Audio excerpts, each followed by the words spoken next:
Senator Rodante Marcoleta umalma sa aligasyong inedit ang affidavit ng mga Diskaya. Kasama mo sa balita si Radyoman Conde Batak. RNN Live Reports.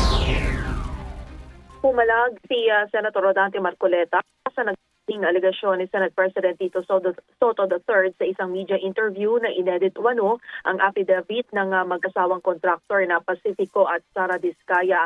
Kung matatandaan, sa naging pagdinig ng Senado ay may binasang sworn statement ang mga Diskaya kung saan binanggit nila ang pangalan ng mga kongresistang sabit sa maanumalyang flood control projects. Ngit ni Marcoleta, ano ang naging basihan ng Senate President para i-judge na inedit ang affidavit ng mga Diskaya.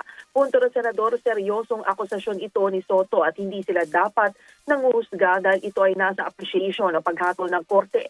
Naniniwala si Marcoleta na may matibay na sandigan at pasok sa requirements ng Witness Protection Program ang mga Diskaya, salig na rin sa Republic Act No. 6981.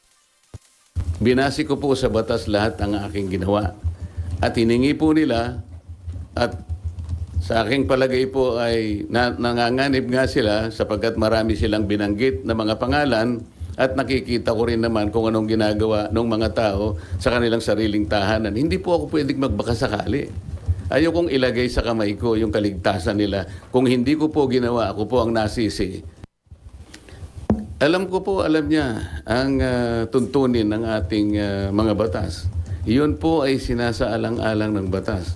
Hindi po ako naniniwala na hindi nila alam. Babasahin lang po nila yung Republic Act 6981.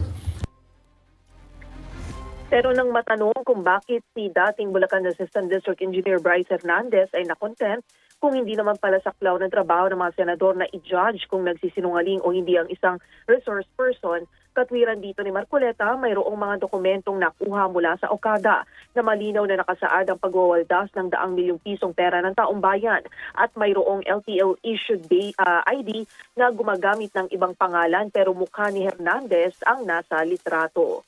Kasama mo sa DZXL RMN Manila, Radyoman Conde Batak, Tatak, RMN.